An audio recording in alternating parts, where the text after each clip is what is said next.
فأعوذ بالله من الشيطان الرجيم. بسم الله الرحمن الرحيم. وأتموا الحج والعمرة لله.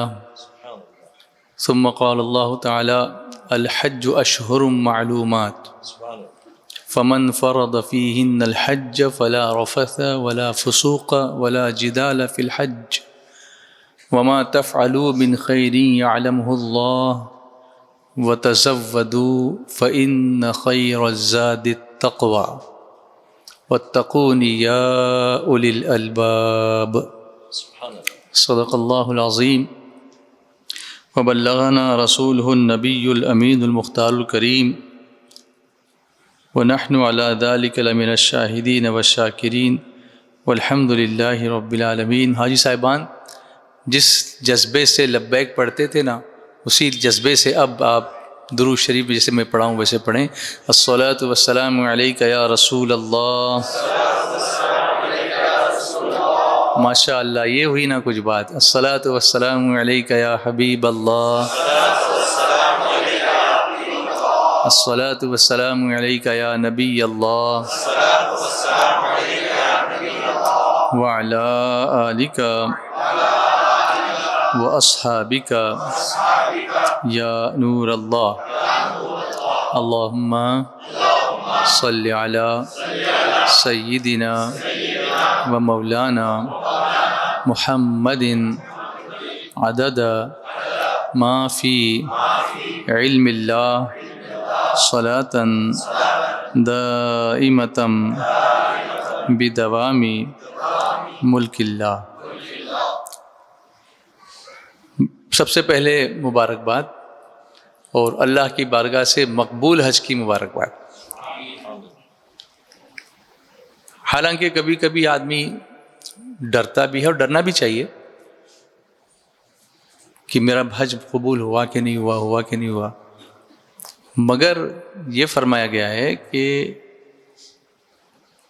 عرفات کے میدان میں سب سے بڑا گناہ اگر کوئی ہے تو وہ یہ ہے کہ حاجی شک کرے کہ میرا حج قبول ہوا یا نہیں ہوا.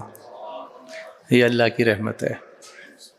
شک نہ کرے، اس کی رحمت پہ یقین کرے، کیونکہ اللہ تبارک و تعالیٰ ارشاد فرماتا ہے کہ میں اپنے بندے کے گمان کے ساتھ ہوں. بندہ جیسا میرے ساتھ گمان کرتا ہے میں ویسا ہی اس کے ساتھ معاملہ کرتا ہوں.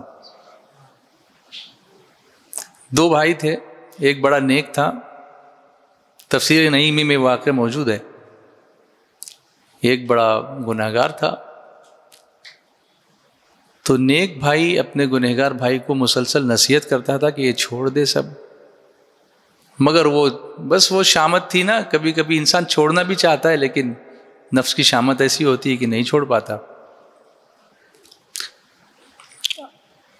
معاملہ یہ ہوا کہ آخر میں اس کا آخری وقت آ گیا. جو برا بندہ تھا، جو گناہگار تھا، اس کا آخری سانسیں ہیں اور نیک بھائی اس سے کہہ رہا، دیکھ بھائی، تجھ سے زندگی بھر میں کہتا رہا کہ تو یہ سب چھوڑ دے، اب دیکھ تیری حالت کیا ہو گئی. تو مرتے مرتے وہ بندہ کہتا ہے، میرے بھائی ایک بات پوچھوں، میں تو مر رہا ہوں ابھی، کل بروز قیامت اگر میرا رب میرا معاملہ میری ماں پہ چھوڑ دے کہ مجھے جنت میں ڈالنا ہے کہ جہنم میں ڈالنا ہے، میری ماں مجھے کہاں ڈالے گی؟ تو اس نے کہا ماں تو جنت میں ہی ڈالے گی. تو پھر اس نے کہا کہ میرا رب میری ماں سے زیادہ مجھ پر مہربان ہے. یہ کہا اور اس کا انتقال ہو گیا. مرنے کے بعد کسی شخص نے اس کو خواب میں دیکھا، ما فعل اللہ بک، اللہ نے تیرے ساتھ کیا معاملہ فرمایا؟ اس نے کہا کچھ تو نہیں تھا میرے پاس، مرتے وقت کا وہ ایک جملہ جو اللہ پر کی رحمت پہ میں نے بھروسہ کر کے کیا تھا نا، اس کی رحمت پر توکل کیا تھا. اللہ تو اتنا کریم ہے کہ تو 1000 ماؤں سے زیادہ ہم پر مہربان ہے. میری ماں مجھے جہنم میں جلتا ہوا نہیں دیکھ سکتی، تو میرا مولا مجھے جہنم میں کہاں ڈالے گا؟ بس اس ایک بات پر اللہ نے میری بخشش فرما دی اور جنتی بنا دیا. سبحان اللہ. اس لیے ایمان دو چیزوں کی درمیانی حالتوں کا نام ہے، دو حالتوں کے درمیانی چیز کا نام ہے، اللہ کی رحمت سے امید لگانا اور اللہ کے عذاب سے ڈرتے رہنا. اب اگر حاجی کو ایسا لگتا ہے کہ اس کی زندگی حج کے بعد کیسی ہونی چاہیے تو ایسی ہونی چاہیے. دونوں چیزیں، ایک طرف رحمت سے امید بھی ہے اور دوسری طرف اس کا ڈر بھی ہے، خوف بھی ہے. کہیں اگر وہ غضب میں آ گیا تو پھر ہمارا کیا ہوگا؟ یعنی رحمت پر اتنا بھروسہ نہ کر لے کہ بے خوف ہو جائے، اور خوف میں اتنا مبتلا نہ ہو جائے کہ رحمت سے مایوس ہو جائے. لا تقنطوا من رحمت اللہ ان اللہ یغفر الذنوب جميعا. اللہ کی رحمت سے کبھی مایوس مت ہونا. لیکن اتقوا اللہ یا ایھا الذین آمنوا اتقوا اللہ. اسلام ایک بیلنس کا نام ہے. یہاں افراط اور تفریط نہیں ہے، ایکسٹریمزم ہمارے یہاں ہے ہی نہیں، بیلنس کا نام ہے. اور اگر حاجی کو زندگی گزارنی ہے تو یہ بیلنس لائف گزارنی. قیامت میں دو قسم کے بندے اللہ کی بارگاہ میں پیش ہوں گے. ایک بندہ اس کے نام اعمال میں کچھ بھی نہیں ہوگا، تو اللہ تبارک و تعالی اس کو حکم دے گا کہ اس کو جہنم میں ڈال دو. اب جہنم کتنی خطرناک جگہ ہے. جیسے ہی حکم ہوگا وہ بندہ جہنم کی طرف دوڑنے لگے گا، تو اللہ فرشتوں سے فرمائے گا اس کو ادھر لاؤ. اے میرے بندے تجھے خبر نہیں جہنم کیسی جگہ، تو دوڑتا ہوا جا رہا ادھر. اے اللہ جہنم میں جانے کا حکم تھا لیکن تیرا حکم تھا، زندگی میں تیرا حکم نہیں مانا تو یہ حالت ہوئی میری کہ جہنم کا حکم ملا. سوچا کہ آج بھی تیرا حکم تھا، اگر نہیں مانوں گا تو نہ جانے اور کیا تکلیف ہوگی، اس لیے وہ جہنم میں جانے کا حکم تھا لیکن تیرا تھا اس لیے بھاگ رہا ہوں. اللہ فرمائے گا جس کے دل میں اتنا بھی میرا خوف ہونا میں اس کو جہنم میں نہیں ڈالتا، اس کو جنتی بنا دو. سبحان اللہ. ایسے ایک دوسرا بندہ آئے گا، اس کے پاس بھی کچھ نہیں ہوگا، اللہ اس کو بھی حکم دے گا کہ اس کو جہنم میں ڈال دو. جہنم میں جا رہا ہوگا اور پلٹ پلٹ کے ایسے دیکھ رہا ہوگا، ایسے پلٹ پلٹ کے دیکھ رہا ہوگا. اللہ فرمائے گا اس کو بلاؤ. یہ تو پلٹ پلٹ کے کیا دیکھ رہا ہے؟ تو اللہ تعالیٰ سے عرض کرے گا مولا تو نے جہنم میں جانے کا حکم تو دے دیا، لیکن مجھے ابھی بھی امید ہے تجھ سے کہ تیری رحمت کا ذرا سا بھی اشارہ ہو گیا نا، تیرا حکم اگر مجھے مل گیا، ابھی بھی امید ہے تو مجھے معاف کرے گا. ابھی بھی اللہ فرمائے گا کہ جس کے دل میں اتنا سا بھی میرے بارے میں امید ہو میں اس کو مایوس نہیں کرتا. جاؤ فرشتے اس کو جنت میں داخل کر دو. تو ایمان ان دو کیفیتوں کی درمیانی حالت کا نام ہے. ایک طرف اللہ کی رحمت سے امید لگانا، دوسری طرف اللہ کے عذاب سے ڈرتے رہنا. اس اعتدال کا نام ایمان ہے. اور حاجی ہی کیا ہر مسلمان کو اس اعتدال کے ساتھ اپنی زندگی گزارنی چاہیے. اپنا ٹاپک آج یہی حج کے بعد کی زندگی کیسے گزاریں. تو اس میں ایک چیز ہم کو سمجھنے کی ضرورت ہے. اللہ نے جو عبادتیں ہم پر فرض فرمائی ہیں اس میں کچھ عبادتیں بدنی ہیں اور کچھ عبادتیں مالی ہیں. بدنی عبادتیں کون سی ہیں؟ نماز ہے، روزہ ہے، یہ بدنی ہے. اس میں بدن کا استعمال ہوتا ہے، باڈی یوز کرنی پڑتی ہے. نماز میں قیام ہے، رکوع ہے، سجود ہے، قعود ہے، جلسہ ہے، بیٹھنا ہے، اٹھنا ہے، جھکنا ہے، کھڑا ہونا ہے، یہ سب نماز میں. اور یہ باڈی سے ہی ہوتا ہے، آپ یوں ہی ایسے سوچ کے نہیں کر سکتے اس کو. یا کوئی یہ چاہے گا کہ بھئی میں کسی کو کچھ پیسے دے دیتا ہوں مجھے یہ جھکنا نہ پڑے نہ اٹھنا نہ پڑے، تو اس سے نماز نہیں ہوگی، اس کے پیسے سے نہیں ہوگا. تو اس کو آپ کو یہ ادا کرنا ہی ہے. تو یہ بدنی عبادت ہے. روزے کا بھی معاملہ یہی ہے کہ بھوکا رہنے سے بدن پر ہی اثرات ہوتے ہیں، بھوک کا احساس بدن کو ہی ہوتا ہے. تو بدنی عبادت بھی. زکوٰۃ مالی عبادت ہے. اس میں اگر آپ یہ کہیں گے زکوٰۃ نہیں دوں گا اور 1000 رکعت نفل پڑھ لوں گا تو وہاں مال ہی دینا پڑے گا. اس کا کوئی کمپنسیشن آپ کسی نماز سے یا روزے رکھ کے نہیں کر سکتے کہ اتنے روزے رکھوں گا اور زکوٰۃ نہیں دوں گا، تو وہ مالی عبادت ہوئی. لیکن حج جو ہے یہ دونوں کا کمبینیشن ہے. اس میں بدن بھی لگتا ہے اور اس میں مال بھی لگتا ہے. وَلِلَّهِ عَلَى النَّاسِ حِجُّ الْبَيْتِ مَنِ اسْتَطَاعَ إِلَيْهِ سَبِيلًا. اور اللہ کے لیے لوگوں پر اس گھر کا حج کرنا جو اس کی استطاعت رکھتا ہو، جس کے پاس اتنا مال ہو۔ حج کرنا یعنی بدن یوز کرنا، اور کیسے کر سکے گا؟ استطاعت ہوگی تو کرے گا، استطاعت ہوگی تو اس پہ فرض نہیں ہوگا۔ تو حج میں کیا ہوا؟ یہ دونوں۔ اب ان سب کا مقصد کیا؟ نماز کس لیے؟ ان الصلاۃ تنہی عن الفحشاء والمنکر، بے شک نماز بے حیائی اور بری باتوں سے روکتی ہے، تو یہ نماز کا مقصد ہوا۔ روزے کا مقصد کیا؟ یا ایھا الذین آمنوا کتب علیکم الصیام کما کتب علی الذین من قبلکم لعلکم تتقون، اے ایمان والو تم پر روزے فرض کیے گئے جیسا کہ تم سے اگلوں پر فرض کیے، کہ کہیں تمہیں پرہیزگاری ملے، یعنی تم تقوی اختیار کر لو، پرہیزگار بن جاؤ۔ اور حج میں بھی وہی بات ہے، فلا رفث ولا فسوق ولا جدال فی الحج، یہ تین چیزوں کا حکم دیا گیا۔ رفث نہیں کریں، یعنی بیوی سے تعلقات نہیں کریں، فسق نہیں کریں، گناہ نہ کریں، جدال یعنی جھگڑا فساد نہ کریں۔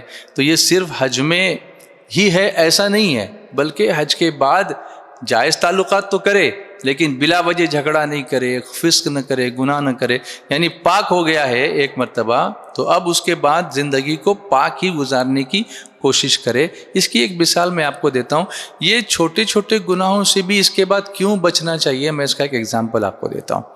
آپ جمعہ کے دن غسل کرتے ہیں، میں کرتا ہوں، آپ سب کرتے ہیں، ہم سب کرتے ہیں، اور سفید صاف ستھرے کپڑے پہن کے ہم نکلتے ہیں، اور بارش ہو رہی ہے باہر، اب آپ کو مسجد میں جانا بھی ہے، تو ہم کپڑوں کو کیسے سمیٹ کے چلتے ہیں کہ کہیں کوئی چھینٹا نہ اڑ جائے، دامن کو کیسے کھینچ کے چلتے ہیں، پکڑ کے چلتے ہیں، اگر کہیں ہو گیا تو جلدی سے پانی لگا کے اس کو صاف کرنے کی کوشش کرتے ہیں۔ ایسا ہوتا ہے یا نہیں؟ آپ بات جواب دیجیے، ایسا ہوتا ہے نا؟ ایسا ہوتا ہے۔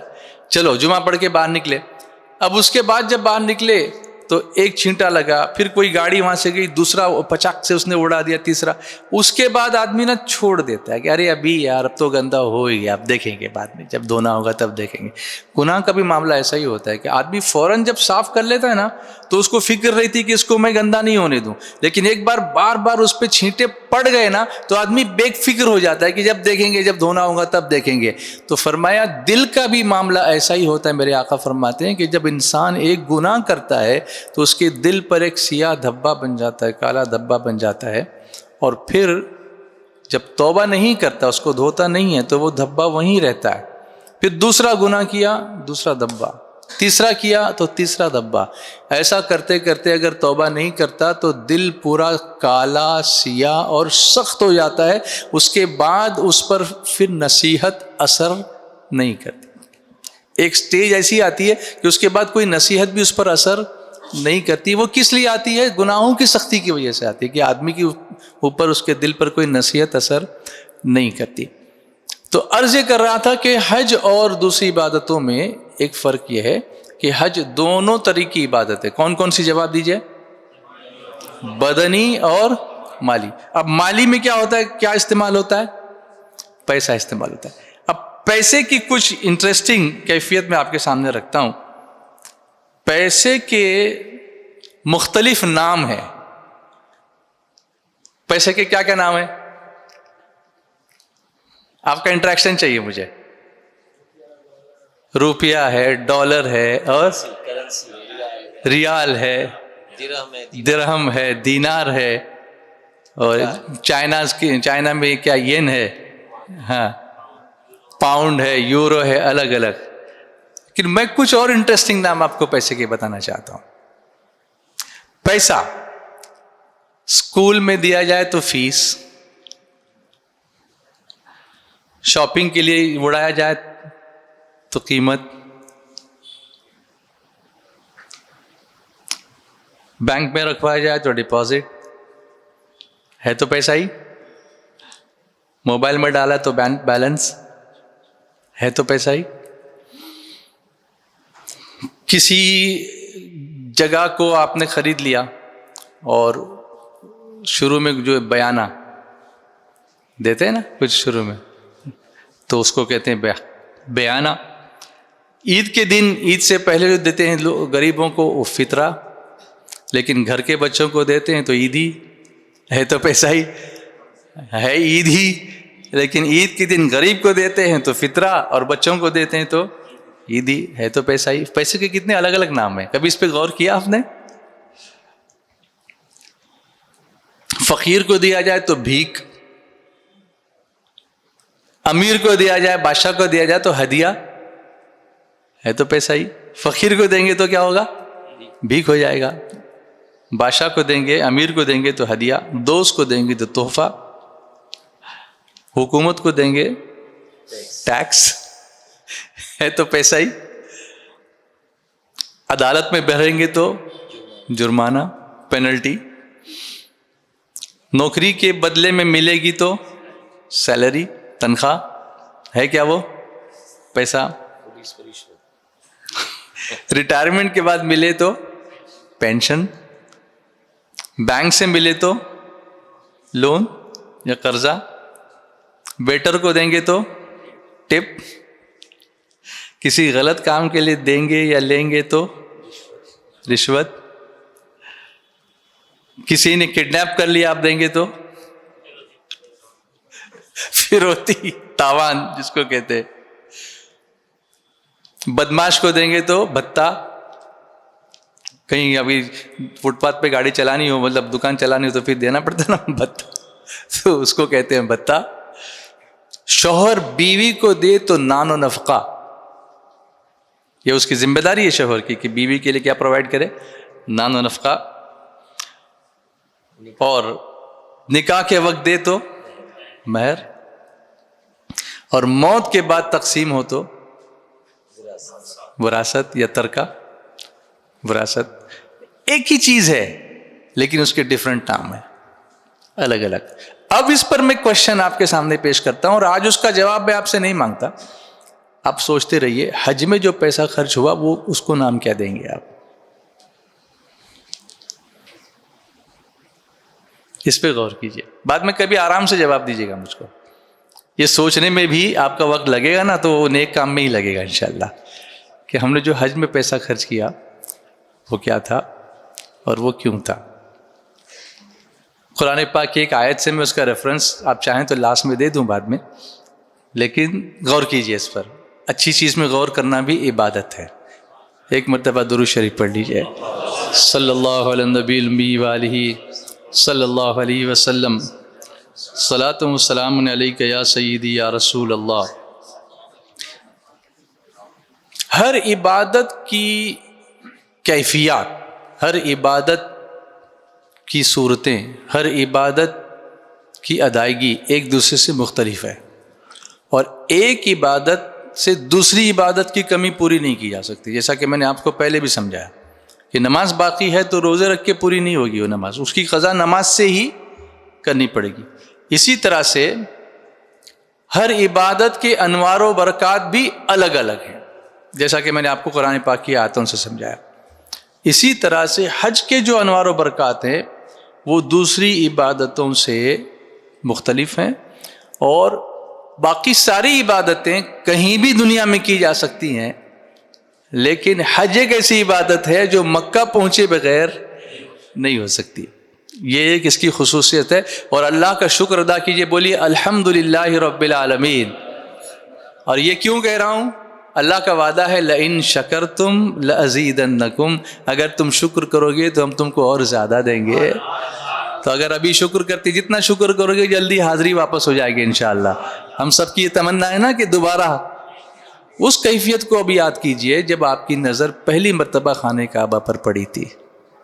حیرت سے خود کو کبھی دیکھتا ہوں اور دیکھتا ہوں کبھی میں حرم کو، لایا کہاں مجھ کو میرا مقدر، لایا کہاں مجھ کو میرا مقدر۔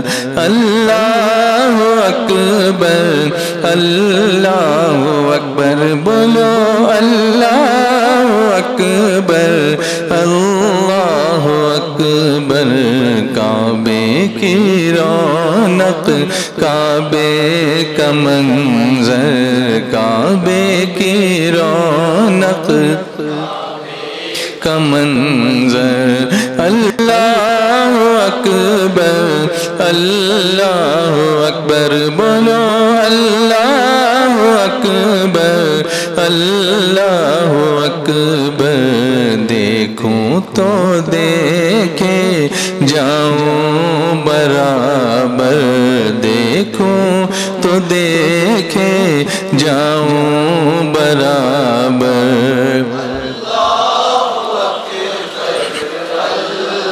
کچھ یاد آ رہا ہے اللہ اکبر یہ ہم نے جانے سے پہلے بھی یہاں پڑھا تھا لیکن وہ کیفیت اور تھی آج کی کیفیت اور ہے کعبے کی رونق کعبے کا منظر کعبے کی رونق کعبے کا منظر آج آپ کی آواز بہت اچھی آ رہی ہے بولو اللہ اکبر اللہ اکبر تیرے کرم کی کیا بات مولا تیرے کرم کی کیا بات مولا تیرے حرم کی کیا بات مولا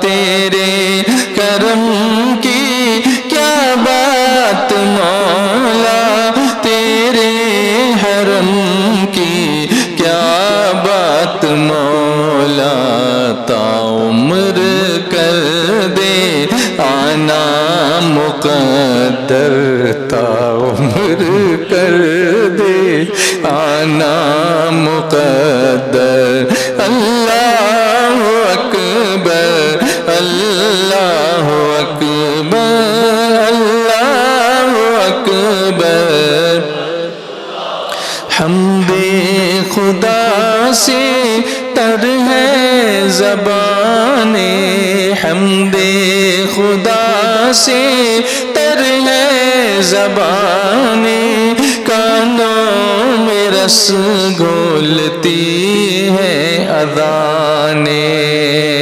اذانیں حمد خدا سے تر ہے لبیک اللہم لبیک لبیک لا شریک لک لبیک ان الحمد والنعمت لک والملک لا شریک لک لبیک اللہم لبیک لبیک لا شریک لک لبیک ان الحمد والنعمت لک والملک لا شریک لک لبیک اللہم لبیک لبیک لا شریک لک لبیک لک والملک لا شریک لک حمد خدا سے تر ہے زبان کانوں میں رس گھولتی ہے اذانیں بس ایک صدا رہی ہے برابر بس ایک صدا رہی ہے برابر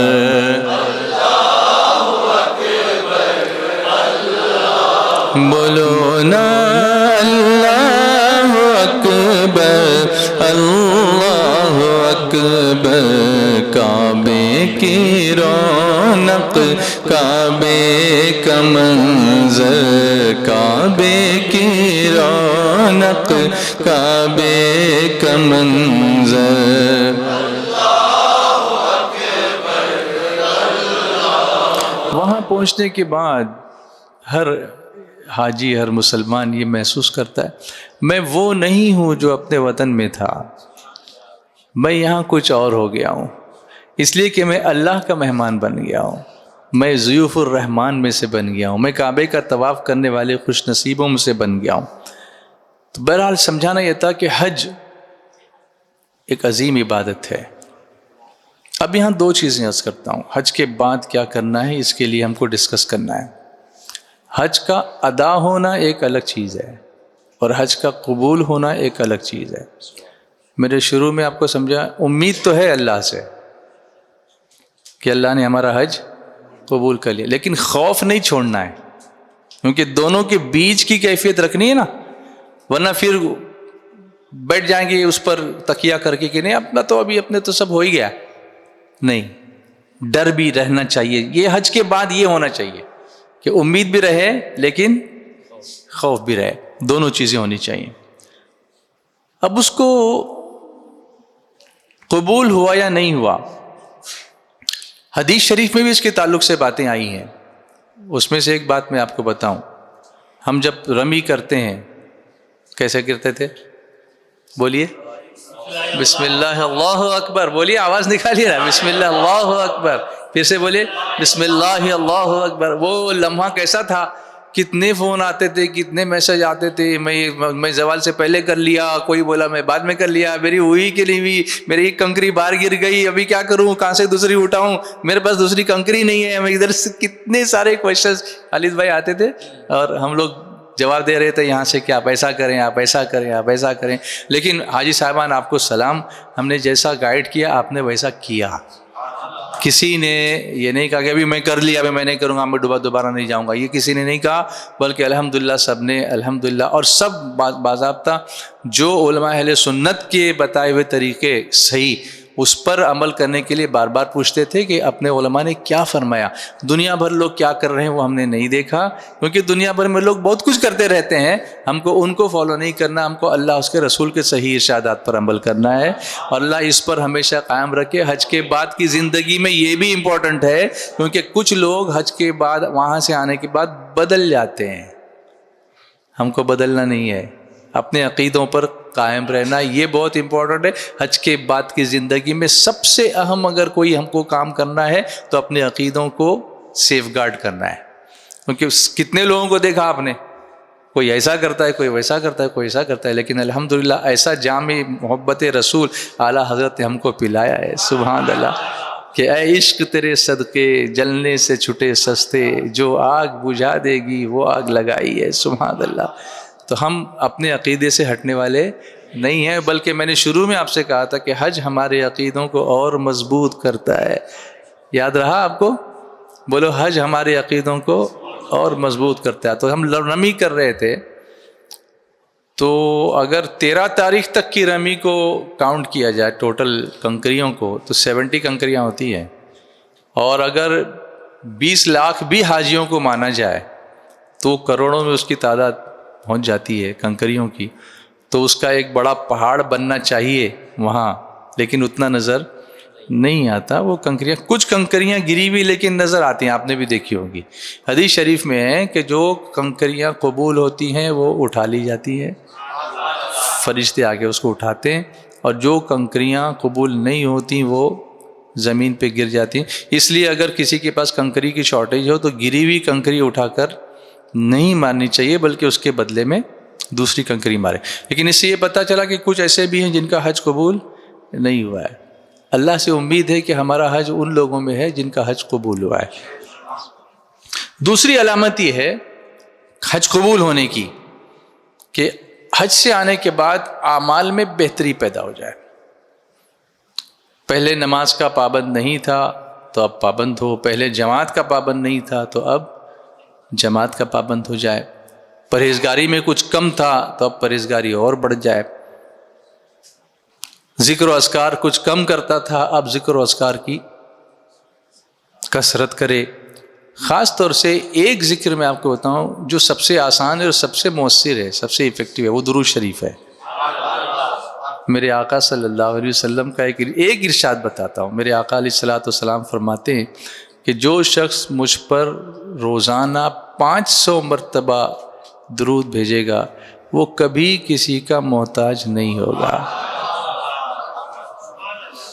اب 500 کو اگر آپ یوں کر لیں کہ ہر نماز کے بعد 100 ہی کر لیں تو دن میں کتنے ہو گئے؟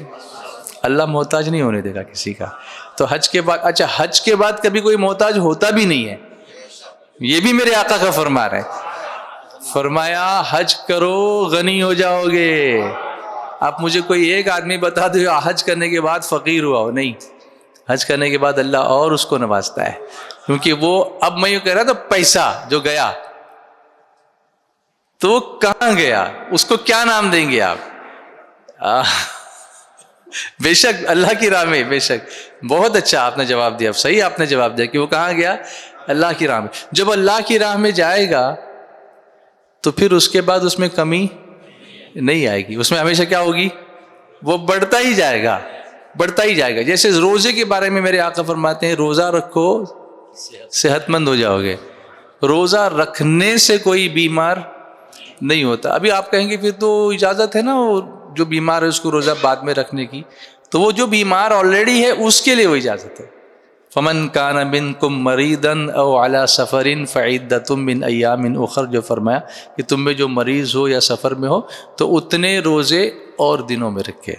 تو آلریڈی جو بیمار ہے, لیکن روزہ رکھا اور بیمار ہو گیا ایسا نہیں ہوگا, بلکہ اس کی وجہ سے کیا ہو جائے گا, صحت مند ہو جائے گا, تندرست ہو جائے گا. اللہ ہمیں ایسی تندرستی عطا فرمائے جو تقوی کے ساتھ ہو, جو پرہیزگاری کے ساتھ ہو. اللہ اس کی ایسی توفیق ہمیں عطا فرمائے.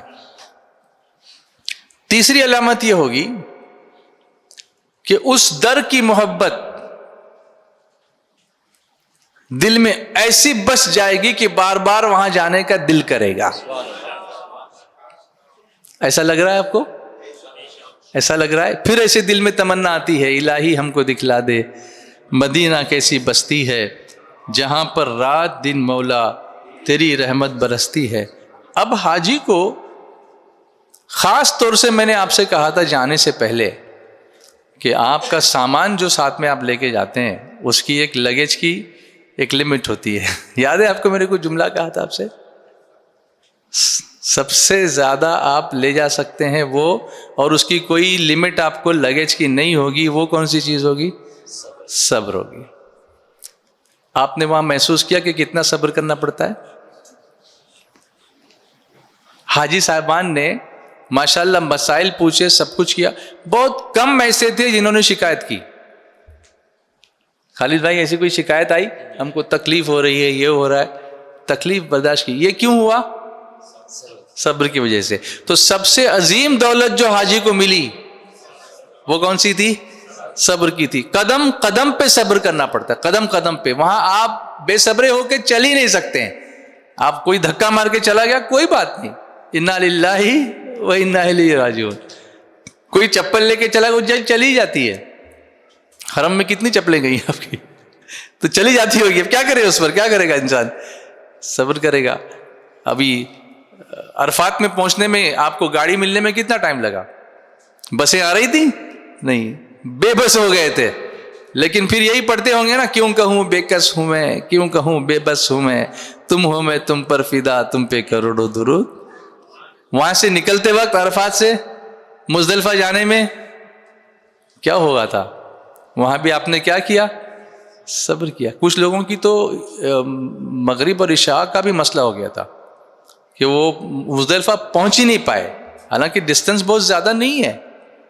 اچھا, چلنے والوں کا بھی معاملہ یہ ہوا کہ جو چل کے گئے تھے ان کو چلنے کی جگہ ہی نہیں تھی. وہ بولے ہم کہاں جائیں, کس پر سے پھلانگ کے جائیں, سب لوگ یہاں پہ راستے میں پڑے ہوئے, چلنا مشکل تھا. ان کو کیا کرنا پڑا؟ صبر کرنا پڑا. تو اب میں صبر کے تعلق سے کچھ آپ کے سامنے, اب جو صبر کرنا پڑے گا اس کی فضیلتیں کیا ہیں یہ میں قرآن پاک کی روشنی میں عرض کروں گا. اب دو چیزیں خاص طور سے عرض کروں گا کہ حاجی کو دو چیزوں کا خاص خیال رکھنا. نمازی تو وہ ہو ہی گیا ہے اور وہ رہے گا ہی, ذکر و اذکار تو وہ کرے گا ہی, لیکن مین جو چینجز زندگی میں لانے ہیں وہ خالی دو چیزیں میں آپ کے سامنے رکھوں گا. ایک ہے صبر, دوسری ہے سخاوت.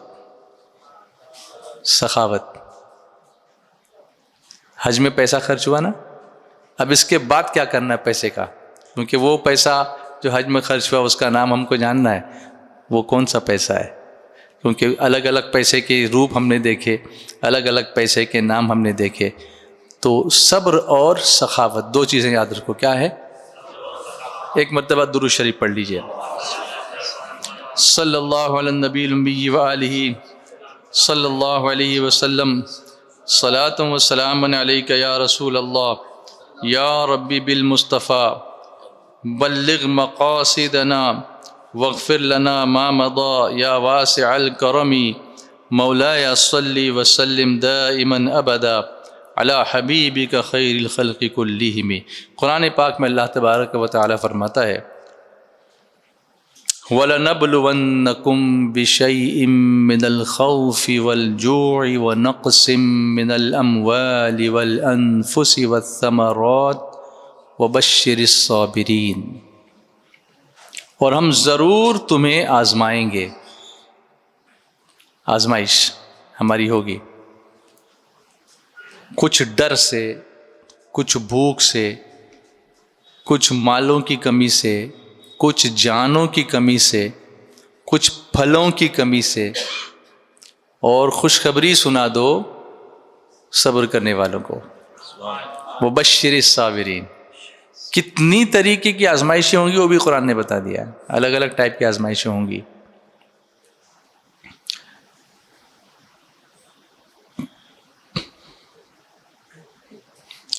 اب یہاں پر جو فرمایا گیا وَلَنَبْلُوَنَّكُمْ بِشَيْءٍ مِّنَ الْخَوْفِ وَالْجُوعِ وَنَقْصٍ، تو خوف سے مراد اللہ کا ڈر ہے امام شافعی کے نزدیک، بھوک سے ماہ رمضان کے روزے، مال کی کمی سے زکوٰۃ اور صدقہ دینا، جان کی کمی سے مرض یا بیماری سے موت ہونا، پھلوں کی کمی سے اولاد کی موت۔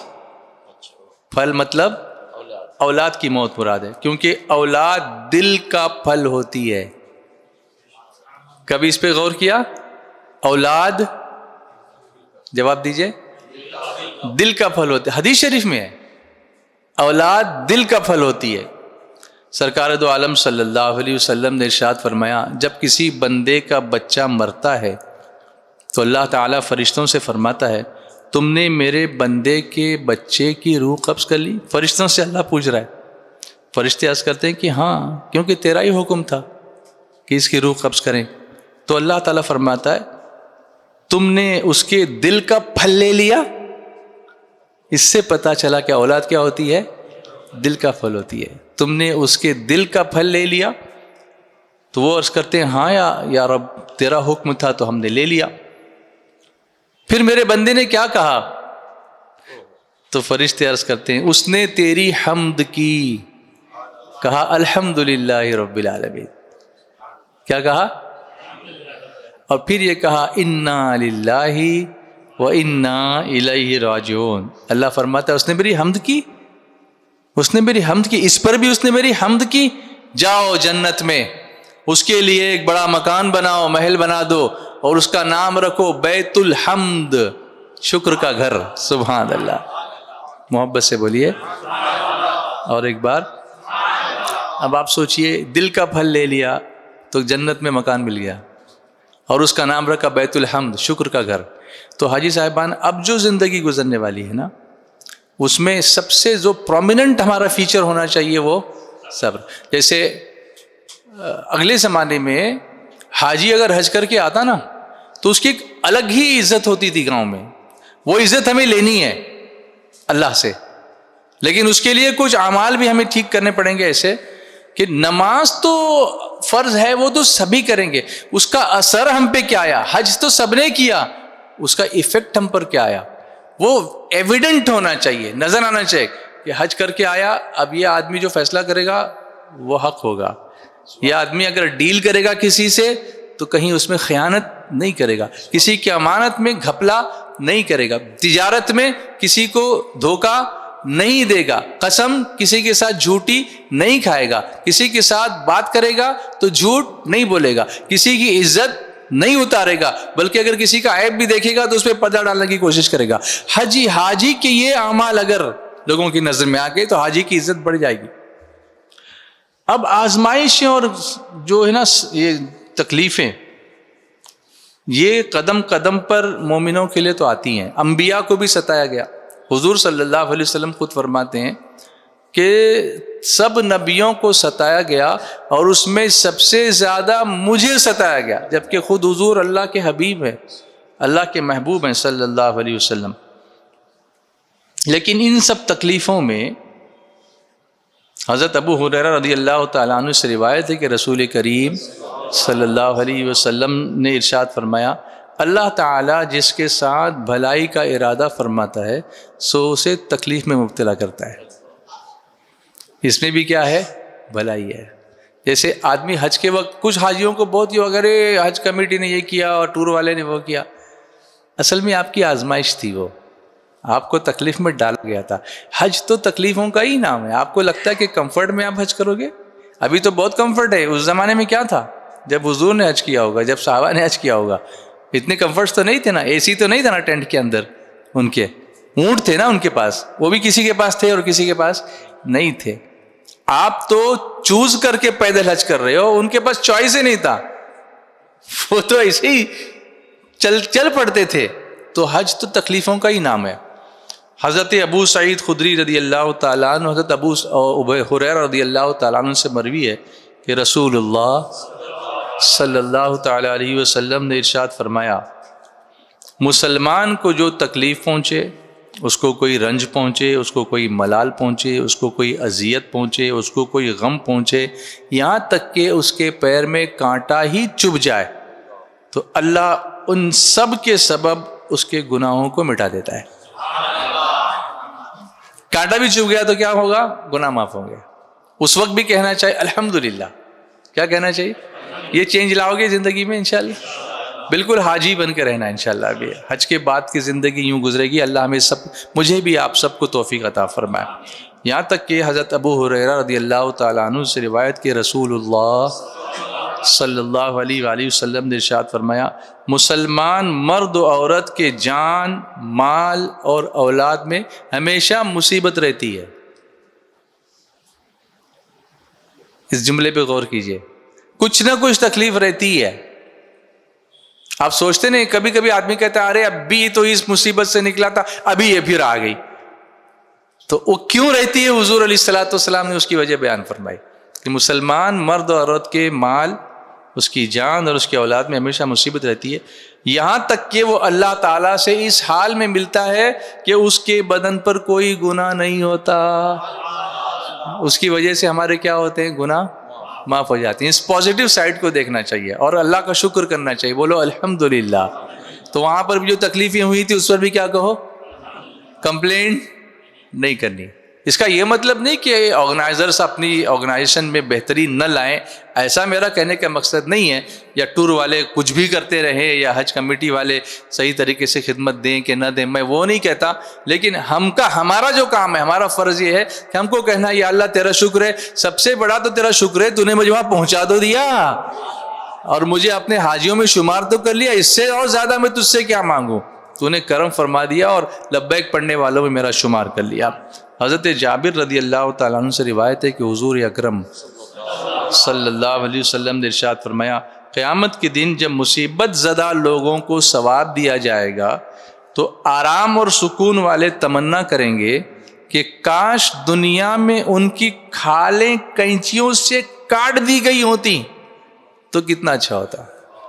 یعنی اس کا جو اجر دیکھیں گے تکلیف والوں کا تو کہیں گے ہم کیوں ایسے رہ گئے صحیح سلامت، ہم کو بھی کاٹ دیا گیا ہوتا تو کتنا اچھا ہوتا۔ یعنی جنت میں جو درجے ان کو ملیں گے، اللہ اللہ، وہ درجے ہوں گے کن وجہ سے ہوں گے؟ ان تکلیفوں پر صبر کرنے کی وجہ سے ہوں گے۔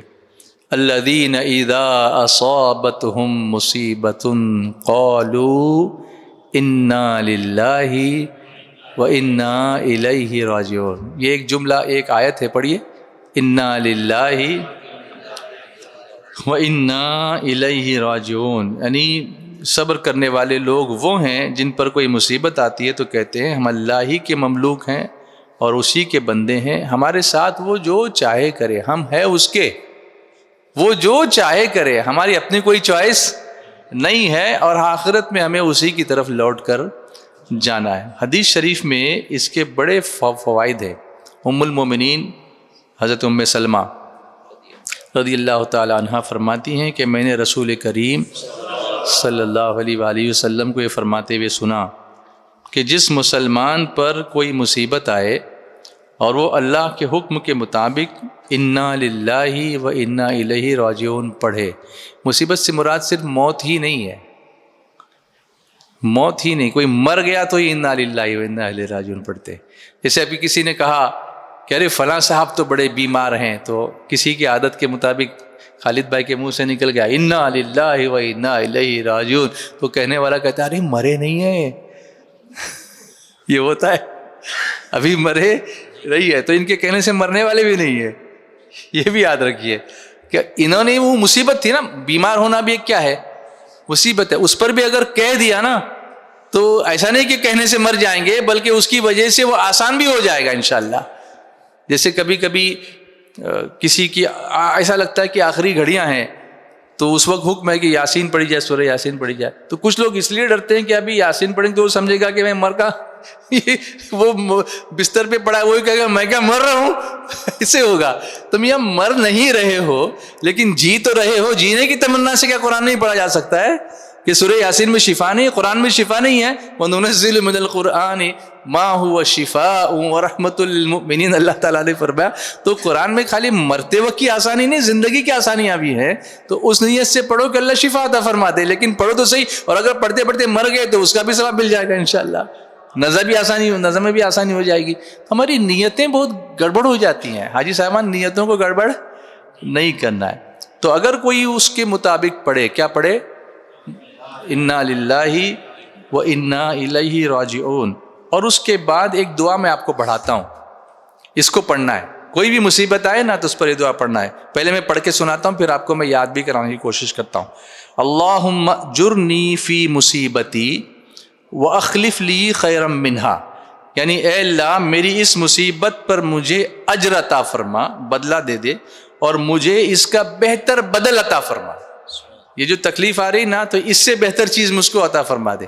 اللہم اجرنی فی مصیبتی واخلف لی خیرا منہا، تو اللہ تعالیٰ اس سے بہتر چیز اس کو عطا فرمائے گا۔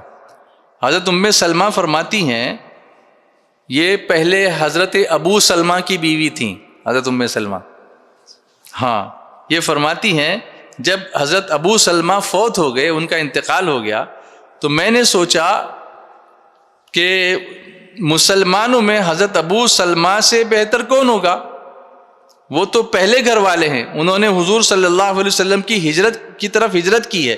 بہرحال ان کے انتقال پر وہ کہتے ہیں کہ میں نے یہ دعا پڑھ لی، حضرت ام سلمہ کہتی ہیں کہ میں نے یہ دعا پڑھ لی، تو اس کے بعد یہ ہوا کہ اللہ نے ان کے بدلے مجھے رسول اللہ کی زوجہ ہونے کا شرف عطا فرما دیا، کہ حضرت ابو سلمہ تو میرے شوہر تو تھے، ان کے انتقال پر اللہ نے حضور کی زوجیت میں مجھے دے دیا، سبحان اللہ۔ یعنی اس دعا کی یہ فضیلت ہے، تو اگر یاد کرنا ہو تو یاد بھی کریں انشاءاللہ، ہمارے دوسرے ساتھی بھی ہیں، جانے سے پہلے یاد کرا دیں گے آپ کو۔ لیکن مصیبت پر صبر کرنا یہ صرف حج میں نہیں تھا، بلکہ حج کے بعد کی زندگی میں ہمارا پرومیننٹ فیچر یہ ہونا چاہیے، کسی نے کچھ بول دیا نا میں حاجی ہوں، جیسے روزے میں ہوتے ہیں نا، تو اگر کوئی بول دے تو اس کو حکم کیا ہے، میں روزے سے ہوں، تو اس طرح ابھی حج کے بعد کی زندگی میں کیا ہونا چاہیے، میں حاجی ہوں، میں گالی کا جواب گالی سے نہیں دوں گا، میں برائی کا جواب برائی سے نہیں دوں گا۔ امام حسین رضی اللہ تعالیٰ عنہ، ان سے روایت ہے کہ حضور صلی اللہ علیہ وسلم، آواز نہیں آ رہی، صلی اللہ علیہ وسلم، ابھی کتنی اچھی آواز آئی، حضور صلی اللہ علیہ وسلم نے ارشاد فرمایا، جس مسلمان مرد یا عورت پر کوئی مصیبت پہنچی اور وہ اسے یاد کر کے انا للہ و انا الیہ راجعون کہے، اگرچہ مصیبت کا زمانہ دراز ہو جائے، یعنی بہت لمبی ہو جائے وہ مصیبت، تو اللہ تعالیٰ اس پر نیا ثواب عطا فرماتا ہے، اور ویسا ہی ثواب دیتا ہے جیسا اس دن دیا تھا جس دن مصیبت پہنچی تھی۔ مصیبت پہنچی، اچھا صبر جو ہے نا، صبر، حضور صلی اللہ علیہ وسلم نے یہ بھی ارشاد فرمایا ہے کہ صبر جو ہے صدمے کی ابتدا میں ہی ہوتا ہے، اس پر غور کیجئے، صبر سٹارٹ میں ہی ہوتا ہے۔ جیسے کسی کی موت ہو گئی، عزیز کوئی تھا، تو اس وقت جو صدمہ ہوگا اس وقت صبر ہوگا، بعد میں دھیرے دھیرے انسان اس کا عادی ہو جاتا ہے، اس کو پھر ہمت آ جاتی ہے، لیکن اس وقت کیا کرتا ہے یہ امپورٹنٹ ہے. اس وقت واویلا کرتا ہے، چیختا ہے، چلاتا ہے، شکایت کرتا ہے، کیا کرتا ہے؟ تو شروع میں اپنے آپ کو ہولڈ کرنا، اس کا نام صبر ہے. اب وہاں صبر کر لیا اور وہ معاملہ لمبا ہو گیا، وہ تکلیف جلدی دور نہیں ہوئی، تو حضور صلی اللہ علیہ وسلم فرماتے ہیں کہ اللہ تعالیٰ اس پر نیا ثواب عطا کرے گا. شروع میں صبر کرنے کا ثواب بھی عطا فرمائے گا اور بعد میں صبر کرنے کا نیا ثواب عطا فرمائے گا. بلکہ شروع میں جو صبر کرنے کا ثواب تھا وہ اس لیے زیادہ تھا کہ صدمہ زیادہ تھا، ویسا ہی ثواب اس کو عطا فرمائے گا بعد میں بھی، جیسا کہ پہلے دن اس کو عطا فرمایا تھا. کس دعا کے پڑھنے پر؟ انا للہ و انا الیہ راجعون. یہاں تک کہ ایک مرتبہ نبی اکرم صلی اللہ علیہ وسلم کے یہاں گھر میں چراغ بجھ گیا، چراغ بجھ گیا، تو آپ نے پڑھا انا للہ و انا الیہ راجعون. عرض کیا گیا حضور آپ اس پر بھی یہ پڑھ رہے ہیں، کیا یہ بھی مصیبت ہے؟ فرمایا ہاں، مسلمان کے لیے یہ بھی ایک مصیبت ہے کہ اس کے گھر کا چراغ گل ہو جائے، اور ہر وہ چیز جو مسلمان کو تکلیف دے وہ اس کے لیے مصیبت ہے، اس پر سب کو پڑھنا چاہیے انا للہ و انا الیہ راجعون. ایک اور حدیث شریف میں ہے کہ تکلیف کے وقت، مصیبت کے وقت انا للہ و انا الیہ راجعون پڑھنا اللہ کی رحمت کا سبب بن جاتا ہے، یعنی اس بندے پر اللہ اپنی رحمتوں کی سایہ عطا فرما دیتا ہے. اسی طرح حضرت عبداللہ ابن عباس رضی اللہ تعالیٰ عنہما سے روایت کہ نبی اکرم صلی اللہ علیہ وسلم نے ارشاد فرمایا میری امت کو ایک ایسی چیز دی گئی ہے جو پہلی امتوں میں سے کسی کو نہیں دی گئی، وہ چیز مصیبت کے وقت انا للہ و انا الیہ راجعون پڑھنا ہے. آئیے حضرت تشریف لائیے. تو سب سے عظیم وصف جو حاجی کے اندر پیدا ہونا چاہیے وہ آپ سمجھ گئے ہوں گے، وہ کون سا ہے؟ صبر کرنا. صبر کریں گے انشاءاللہ، اللہ صبر کرنے کی توفیق عطا فرمائے. تو صبر صرف کسی کے مرنے پر ہی کیا جائے ایسا نہیں ہے، کوئی تکلیف، کوئی بھی تکلیف آئے تو اللہ اس پر ہمیں صبر کرنے کی توفیق عطا فرمائے. اور دوسری چیز میں نے بتائی کون سی تھی؟ سخاوت. اب ہاتھ روکنا نہیں ہے، سخی کی بڑی فضیلت ہے. اب آپ حج کے آپ کے ارکان پر غور کریں، حج کے بعد کی زندگی میں اس کو جوڑنا چاہتا ہوں. آپ سے کوئی جرم ہو گیا، سلے ہوئے کپڑے پہن لیے آپ نے احرام کی حالت میں، اگر 12 گھنٹے یا اس سے زیادہ نہیں پہنے تو آپ کو حکم ہے کہ صدقہ دیں، حرم کے مسکینوں کو آپ صدقہ دیں. صدقہ کتنا؟ صدقہ فطر کے برابر آپ حدود حرم کے اندر کوئی صدقہ دے دیں. اللہ یہ عبادت تو تیری تھی، تو حکم تو یہ ہونا چاہیے تھا ہماری سمجھ کے مطابق کہ اتنی مرتبہ 2 رکعت نماز پڑھیں، کیونکہ حج کس کے لیے کر رہے ہیں؟ وَأَتِمُّ الْحَجَّ وَالْعُمْرَةَ لِلَّهِ، اور پورا کرو حج اور عمرے کو کس کے لیے؟ اللہ کے لیے. تو یہ کر تو رہے ہیں اللہ کے لیے، تو کھانا وہ مسکین کو کیوں کھلا رہے ہیں؟ اس فلسفے کو سمجھو، آپ اس فلسفے کو سمجھو. گناہ ادھر کر رہے ہیں اللہ کا اور ادھر بھلا ہو رہا ہے وہ مانگنے والے کا، ادھر یا صدقہ دے دو. اس سے بڑا کوئی جرم ہوگا دم دے دو، دم دے کے وہ گوشت کون کھائے گا؟ وہ آپ نہیں کھا سکتے. اس میں بھی حکم یہ ہے کہ جو دم جو ہے نا اس کا گوشت آپ نہیں کھا سکتے، وہ اسی مسکین کا ہی حق ہے، اس کو آپ مطلب کھا بھی نہیں سکتے، اس کو وہ اسی کا حق ہے. تو گناہ آپ نے کیا، مسٹیک آپ کی ہوئی، لیکن چولہا کس کا جلا؟ اس غریب کا، اس مسکین کا. تو یہ کیا ہوا؟ یہاں آپ کی مسٹیک کسی کا گھر چلانے کا سبب بن گئی. اللہ کو سخاوت کتنی پسند ہے. اللہ چاہتا تو فرما دیتا کہ 2 رکعت پڑھ لو اور معافی مانگ لو، میں معاف کر دوں گا. لیکن یہاں جو کفارے رکھے گئے ہیں، آپ روزوں کے کفاروں کو بھی دیکھ لیجئے، اس میں بھی مسکینوں کو کھانا کھلانے والی ہی بات ہے. غلام آزاد کرو یا مسکین کو کھانا کھلاؤ، وہاں پر بھی یہی ہے. تو کتنا عظیم یہ معاملہ ہے حقوق اللہ کے ساتھ حقوق العباد کا.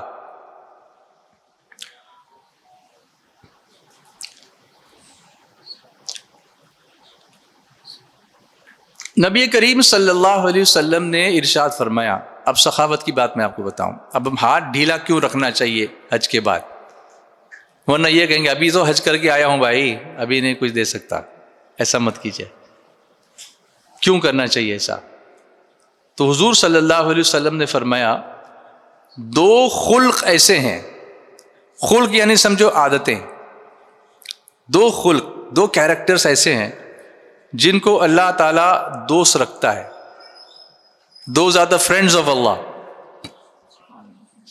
2 عادتوں والے. نمبر 1 سخاوت، اور نمبر 2 نیک خوئی، جس کی عادتیں نیک ہوں.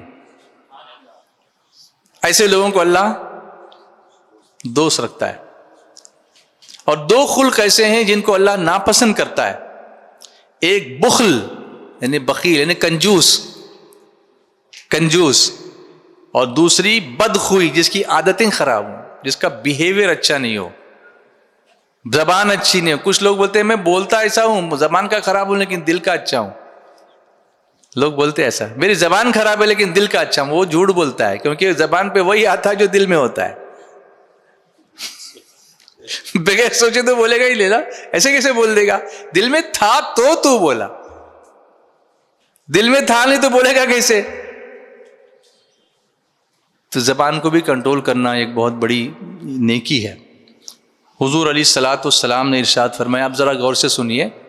اچھا، میں سخاوت کی سے مراد میں یہ نہیں کہہ رہا ہوں کہ اب سارا کا سارا اٹھا دو، اپنے گھر کی ضرورتیں پوری کرنا، اپنے گھر والوں کی ضرورتیں پوری کرنا. اسی لیے حج بھی اسی پر فرض ہے جس کے پاس اتنا مال ہو کہ اپنے ایبسنس میں، اپنی غیر موجودگی میں گھر والوں کی بھی کفالت ہو سکے، ورنہ اس کے اوپر نہیں فرض ہوگا اگر اتنا نہیں ہے تو اس کے ساتھ ہی میں یہ عرض کر رہا ہوں. میرے آقا رحمت عالم صلی اللہ علیہ وسلم نے ارشاد فرمایا، سخاوت بہشت کا ایک درخت ہے، جنت کا ایک درخت ہے.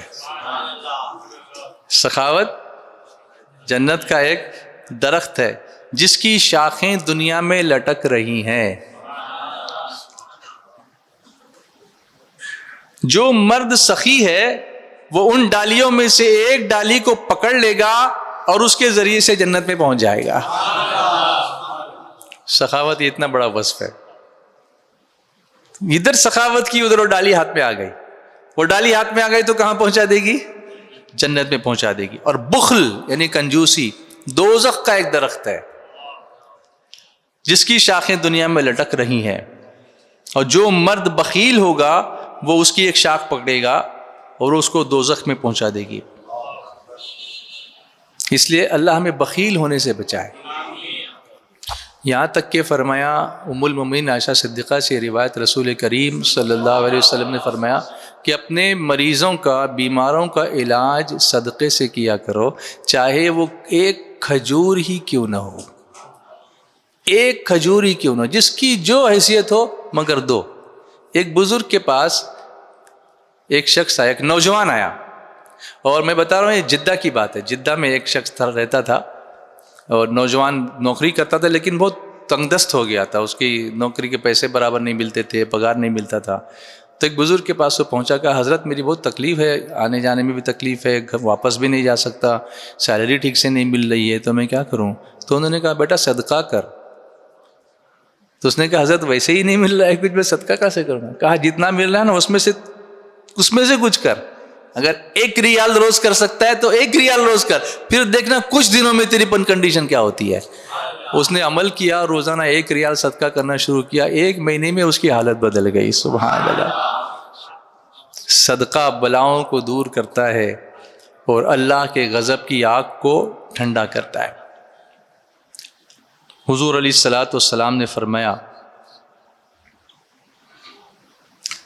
سخی کا کھانا دوا کا حکم رکھتا ہے. سخی کا کھانا دوا کا حکم رکھتا ہے، اور بخیل کا کھانا مرض ہے، بیماری ہے. یعنی سخی کے گھر میں کھاؤ گے نا تو بیماریوں کی شفا ہو جائے گی. یہ فرمان میرا نہیں ہے، یہ فرمان کس کا ہے؟ رسول اعظم صلی اللہ علیہ وسلم کا ہے کہ سخی کا کھانا دوا کا حکم رکھتا ہے. اگر سخی کے گھر میں کھاؤ گے تو بیماری سے شفا مل جائے گی اللہ تعالیٰ کے حکم سے، اور بخیل کے گھر میں کھاؤ گے تو جاؤ گے تو بیمار ہو جاؤ گے. حاجی صاحبان کیا خیال ہے؟ حج کے بعد کی زندگی، نمبر 1 صبر کرو گے نا انشاءاللہ پورا انشاءاللہ. نمبر 2 سخاوت. کیونکہ نماز روزہ کی بات نہیں میں کر رہا ہوں, وہ تو آپ آلریڈی کرو گے, وہ تو بائی ڈیفالٹ ہی کرنا ہے. وہ تو حاجی اور نمازی نہیں, ایسا تو ہو ہی نہیں سکتا ہے کہ میں اس پر ابھی اتنی گفتگو کروں کہ آپ نمازی بن جاؤ اور ذکر کرنے والے بن جاؤ. You are already there but some promotions. اس میں 2 چیزوں کا میں نے خاص طور سے ذکر کیا ہے, شارٹ ٹائم میں آپ کو یہ بات میں آپ کے سامنے رکھنا چاہتا ہوں. اسی طرح حضور صلی اللہ علیہ وسلم نے ارشاد فرمایا, صلی اللہ علیہ وسلم, زور سے بولیے, سخی اللہ کے نزدیک ہے, اسی طرح وہ جنت سے نزدیک ہے اور دوسرے لوگوں سے نزدیک ہے اور دوزخ سے دور ہے. سخاوت. حضور کی سخاوت کیسی تھی؟ وہ کیا جود و کرم ہے شیبت ہا تیرا, وہ کیا جود و کرم ہے شیبت ہا تیرا, نہیں سنتا ہی نہیں مانگنے والا تیرا, نہیں سنتا مانگنے والا. دھارے چلتے ہیں عطا کے وہ ہے قطرہ تیرا, دھارے چلتے ہیں عطا کے وہ ہے قطرہ تیرا, تارے کھلتے ہیں سخا کے وہ ہے ذرہ تیرا, تارے کھلتے ہیں سخا کے وہ ہے ذرہ تیرا. وہ کیا جو ہے شیبت ہا, میں تو مالک ہی کہوں گا کہ ہو مالک کے حبیب, میں تو مالک ہی کہوں گا کہ ہو مالک کے حبیب, یعنی محبوب وہ محب میں نہیں میرا تیرا, یعنی محبوب وہ محب میں نہیں میرا تیرا. تیرے ٹکڑوں پہ پلے غیر کی ٹھوکر پہ نہ ڈال, تیرے ٹکڑوں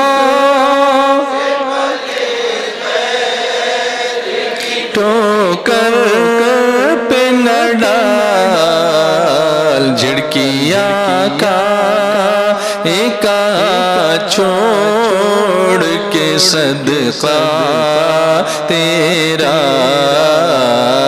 جھڑکیاں کھائے کا چھوڑ کے صدقہ تیرا, تیری سرکار میں لاتا ہے رضا اس کو شفیع, تیری سرکار میں لاتا ہے رضا اس کو شفیع, جو میرا غوث ہے اور لاڈلا بیٹا تیرا,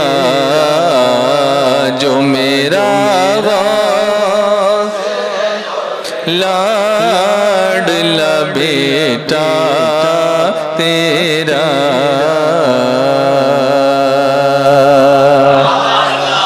حضور کی سخاوت, آپ کی بارگاہ میں لا نہیں تھا ہی نہیں، نہیں سنتا ہی نہیں مانگنے والا تیرا.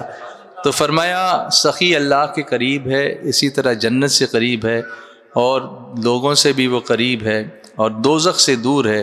اور بخیل اللہ سے، جنت سے، لوگوں سے دور ہے، اور دوزخ سے قریب ہے. تو ہمیں کیا کرنا ہے؟ جو بھی ہم سے ہو سکے، لیکن اس کو معمول بنا لیں. انشاءاللہ کوشش کریں گے انشاءاللہ. اللہ تعالیٰ کو جو جاہل سخی ہو نا، سخی ہو لیکن جاہل ہو لیکن سخی ہو، وہ بخیل عابد سے زیادہ اللہ کو پسند ہے. کہ بہت عبادت کرتا ہو لیکن بخیل ہو، اللہ اس کو پسند نہیں فرماتا، پسند نہیں فرماتا، لیکن سخی کو پسند فرماتا ہے. اور ارشاد فرمایا تمام بیماریوں میں بخل یعنی کنجوسی سب سے بڑی بیماری ہے. اس لیے جہاں کہیں کوئی نیک کام ہوتا دیکھیں اس میں آگے بڑھنے کی کوشش کریں، ایک دوسرے کی مدد کریں. وَتَعَاوَنُوا عَلَى الْبِرِّ وَالتَّقْوَى وَلَا تَعَاوَنُوا عَلَى الْإِثْمِ وَالْعُدْوَانِ. اللہ تعالیٰ نے فرمایا کہ نیکی اور پرہیزگاری پر ایک دوسرے کی مدد کرو. جہاں کہیں ضرورت ہو کسی، بہت سارے ضرورت مند ہوتے ہیں منہ نہیں کھول پاتے لیکن اپنے علم میں آ جاتا ہے، تو پھر اس میں دیر نہیں کریں، آگے بڑھائیں. اللہ ہمیں دینے کی توفیق عطا فرمائے. یہاں تک کہ آپ دیکھیں گے ایک حدیث شریف میں ہے کہ اللہ تبارک و تعالیٰ نے موسیٰ علیہ السلام پر وحی اتاری. ایک جادوگر تھا نا سامری، جس کا ذکر قرآن پاک میں آیا ہے، وہ جادوگر. تو سامری کو مت مارو کیونکہ وہ سخی ہے، وہ سخی ہے. اسی طرح ایک غزوے میں کچھ لوگ اسیر بن کر کے حضور صلی اللہ علیہ وسلم کی بارگاہ میں جنگ ہوئی اور لوگ قیدی بن کے لائے گئے. سرکار صلی اللہ علیہ وسلم نے حکم دیا کہ سب کو قتل کیا جائے، ایک کو چھوڑ دیا جائے. سب کو قتل کیا جائے لیکن ایک کو چھوڑ دیا جائے. اس زمانے کی بات ہے. حضرت علی کرم اللہ تعالی وجہ الکریم نے پوچھا کہ اس شخص کو کیوں چھوڑ دیا گیا؟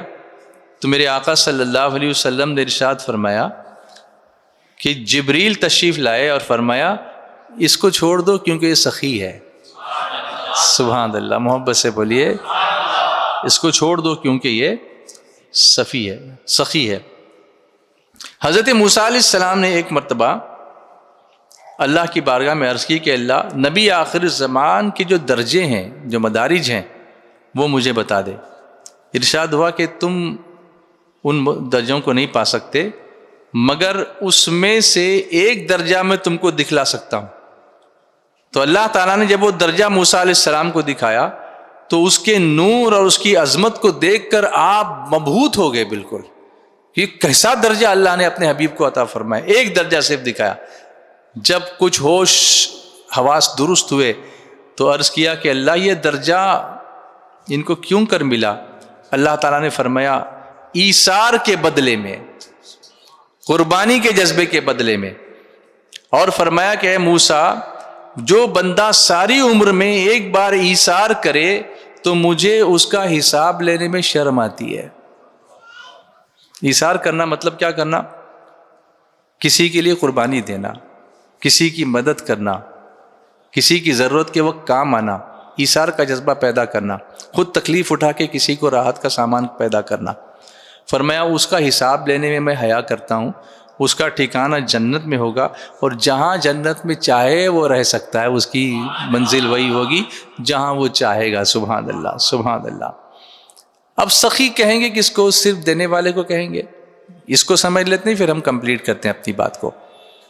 اصل میں سخی کئی طرح کے ہوتے ہیں. اس میں جو اصل سخی ہوگا وہ ہوگا جو بغیر کسی مطلب کے، بغیر کسی غرض کے، بغیر کسی نام و نمود کی خواہش کے اپنا مال یا اپنی کوئی چیز دوسرے کو دے دے اور صرف رضا کی امید رکھے. تو کس سے رکھے؟ اللہ سے رکھے. بورڈ نہیں لگوائے، اعلان کرانے کی ضرورت نہیں. ہاں، اعلان کس صورت میں کیا جا سکتا ہے؟ جب دوسروں کو ترغیب ملنے کی اگر وہاں پر امید ہو کہ اگر اعلان کیا کہ فلاں صاحب نے اتنا دیا تو دوسرا سوچے کہ نہیں، فلاں اگر اچھی نیکی کر رہے ہیں میں بھی اس سے زیادہ اچھی نیکی کروں گا، بہتر کروں گا. وہاں اگر یہ امید ہو، یہ نیت ہو تو ٹھیک ہے. مگر کبھی کبھی نیت یہ ہوتی ہے کہ میرا نام لگنا چاہیے، تو پھر اللہ تعالیٰ قیامت میں اس سے راضی نہیں ہوگا، کیونکہ اس نے نام کے لیے کیا تھا. تو جتنے اعمال کو ہم چھپاتے ہیں نا، اللہ تبارک و تعالیٰ اتنا ہم سے راضی ہوتا ہے. تو اس کا بھی یہ خیال رکھیں. تو دو چیزیں ہو گئیں، ایک صبر، دوسرے سخاوت. ایک چیز اور جوڑ لیجیے اس میں، بھوکوں کو کھانا کھلانا. سرکار غوث پاک رضی اللہ تعالیٰ عنہ فرماتے ہیں کہ میں نے نیکیوں کے دفتر کو الٹ پلٹ کر دیکھا، کھانا کھلانے سے بہتر کوئی نیکی مجھے نظر نہیں آئی. آف کورس یہ فرائض کی پابندی کے ساتھ ہی ہے، ورنہ آپ سوچیں گے کہ نماز نہیں پڑھیں اور صرف نیاز کریں، ایسا نہیں ہے، ان کے ساتھ ہی ہے یہ ساری چیزیں. تو کھانا کھلانے سے بہتر کوئی نیکی مجھ کو نظر نہیں آئی. اسی لیے غوث پاک کی جب نیاز کرتے ہیں نا، اس کی وجہ یہی ہے. ہم لوگ نیاز تو کرتے ہیں، اس کا وہ ریلیشن نہیں سمجھتے کہ وہ ان کے نام پر ہم نیاز کیوں کرتے ہیں. کھانا کھلانا اتنا بڑا عمل ہے، کھانا کھلانا، پانی پلانا. ایک حدیث شریف میں یہ بھی آیا ہے کہ جب تیرے گناہ بہت بڑھ جائیں تو کثرت سے پانی پلا، تیرے گناہ ایسے جھڑیں گے جیسے سردی کے موسم میں درختوں کے پتے جھڑتے ہیں. او کما قال رسول اللہ صلی اللہ علیہ وسلم. اللہ تعالیٰ ایک بندے سے قیامت میں پوچھے گا، میں بھوکا تھا تو نے مجھے کھانا نہیں کھلایا، میں بیمار تھا تو میری عیادت کو نہیں آیا. تو بندہ اس کرے گا، مولا تو اور بھوکا، تو اور بیمار. فرمائے گا تیرے پڑوس میں ایک بندہ بھوکا تھا، اگر تو اس کو کھلاتا تو مجھے وہاں پاتا. ایک مریض بیمار تھا، تو اس کو دیکھنے کے لیے جاتا تو مجھے وہاں پاتا. یہ ساری چیزیں حج کے بعد اگر ہمارے اندر تبدیلی کے طور پر آ جاتی ہیں تو ایک عظیم انسانیت کا پیغام بھی پہنچے گا، ایک عظیم مسلمان کا ایک عظیم پیغام بھی دنیا تک پہنچے گا، لوگوں تک پہنچے گا. اور رسول کریم صلی اللہ علیہ وسلم کی جو خوبیاں ہیں اس کا فیض ہم کو ملے گا، اور ایک اچھے انسان کے طور پر ہماری پہچان ہوگی. اسی کے ساتھ ساتھ کتنی چیزیں بتائیں؟ 3. چوتھی چیز میں آپ کو بتاؤں، سنتوں پر عمل کرنے کا جذبہ جو پہلے تھا اس سے اب بہت زیادہ اور بڑھ جانا چاہیے. جیسے ایک عظیم سنت چہرے پہ داڑھی سجانا. حاجی صاحب بن گئے لیکن ابھی بھی تھوڑے شرما رہے ہیں. میں ایک پرسنل واقعہ آپ کو بتاتا ہوں، میرے ساتھ جو ہوا تھا. 90s کی بات ہے، 1994 I think, I am not sure but 1994 ہی مجھے لگتا ہے وہ تھا. ہمارے ساتھ ایک نابینا حافظ صاحب تھے حج پر، اور ان کی فیملی تھی، ان کے ابا تھے. حج ہوا، میں ان کو مسلسل بولتا رہتا تھا کہ حاجی صاحب داڑھی رکھ لو، داڑھی رکھ لو، داڑھی رکھ لو. ہاں رکھیں گے، بس ایسے ہی، ہاں رکھیں گے، پر رکھتے نہیں تھے. یعنی حج کرنے کے بعد بھی انہوں نے شیو کیا، جیسے سر شیو کیا نا ایسے ہی چہرہ بھی شیو کر دیا. میں نے کہا حاجی صاحب اللہ سے ڈرو، یہ کیا ہے؟ حج مقبول کی علامتوں میں سے ایک علامت یہ بھی ہے کہ آپ کا چہرہ حضور کی سنت سے پرنور ہو جانا چاہیے، بھرپور ہو جانا چاہیے. نہیں سنتے تھے، یہاں تک کہ مدینہ منورہ پہنچے. مدینہ منورہ میں بھی ان سے میں کہتا رہا لیکن نہیں مانتے تھے.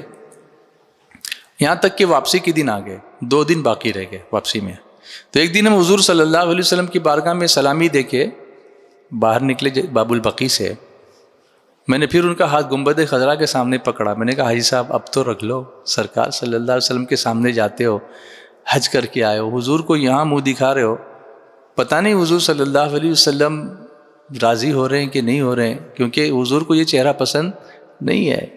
تو یہودیوں کی طرح سے ہو، نصرانیوں کی طرح سے ہو. اور قبر میں بھی سرکار صلی اللہ علیہ وسلم جب جلوہ دکھائیں گے اس وقت یہ چہرہ دکھاؤ گے حضور صلی اللہ علیہ وسلم، وہ بھی حج کرنے کے بعد، حج کے بعد کی زندگی میں. ان کے دل پر کچھ اثر ہوا. انہوں نے میرا ہاتھ پکڑا اور کہا رضوان بھائی حضور کی بارگاہ کے سامنے بولتا ہوں اب نہیں کاٹوں گا، اب اپنے چہرے سے داڑھی میں نہیں نکالوں گا. انہوں نے بات کی. یہ کہہ کے گھر پر آئے اور ہارٹ اٹیک آیا، انتقال ہو گیا. انا للہ و انا الیہ راجعون. میری آنکھ میں اس وقت اتنے آنسو آئے تھے. میں نے کہا یا اللہ یہ بندہ بچ گیا، اس کو اللہ نے قبول کر لیا کہ اس نے نیت کی اور اس کے بعد موت آئی. اگر نہیں نیت کرتا اور ایسے ہی جاتا تو پھر کیا ہوتا. ہم نے خود مل کر کے ان کو غسل دیا تھا، ہم لوگوں نے خود ان کی نماز جنازہ مسجد نبوی شریف میں پڑھی تھی، اور حضور کے جالی مبارک کے سامنے سے ان کا جنازہ نکلتے ہوئے آج بھی میری نگاہوں کے اندر محفوظ ہے۔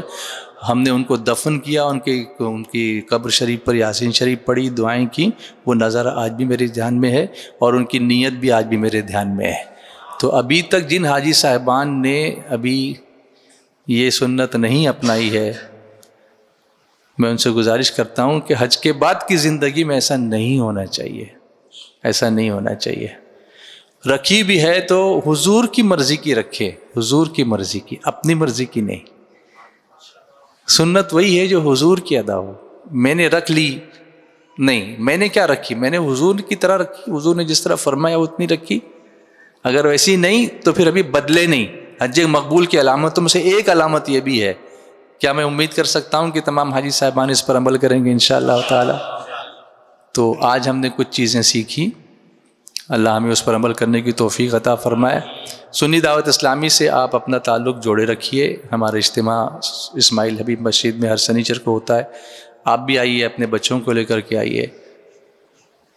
اور ہماری ٹیم جو ایجوکیشنل ٹیم ہے، ٹیم SDI امید، جو ایجوکیشنل گائیڈنس دیتی ہے، کریئر گائیڈنس ہے، کریئر کاؤنسلنگ ہے، اسٹڈی ٹیکنیکس ہے، how to study, last moment preparation, NEET کا پریپریشن، JEE کا پریپریشن، اور ساری جو بچوں کے لیے ضروری چیزیں ہوتی ہیں، گائیڈنس ہوتا ہے، اس میں بھی ہم لوگ کام کر رہے ہیں۔ اگر کوئی ایسا بچہ ہو جس کو رہنمائی کی ضرورت ہو، آپ کے بچے ہوں، آپ ہمارے پاس لے کر آئے، ہمارے پاس پوری ٹیم ہے، ہم اسکولوں میں جا رہے ہیں، ٹیچرس کے ورکشاپس کر رہے ہیں، اس میں بھی آپ ہمارا سپورٹ کیجئے، جڑے رہیے، اور جو کچھ بھی ہمارے کام چل رہے ہیں اس پر آپ لوگوں کی اپنی نگاہ رکھیے۔ اللہ تبارک و تعالیٰ آپ سب کو اور ہم سب کو حج مقبول عطا فرمائے۔ ہم سب کو حج کے بعد کی زندگی اللہ اس کے رسول کی مرضی کے مطابق گزارنے کی توفیق عطا فرمائے، ایمان کی سلامتی کے ساتھ بار بار مدینہ منورہ کی حاضری نصیب فرمائے۔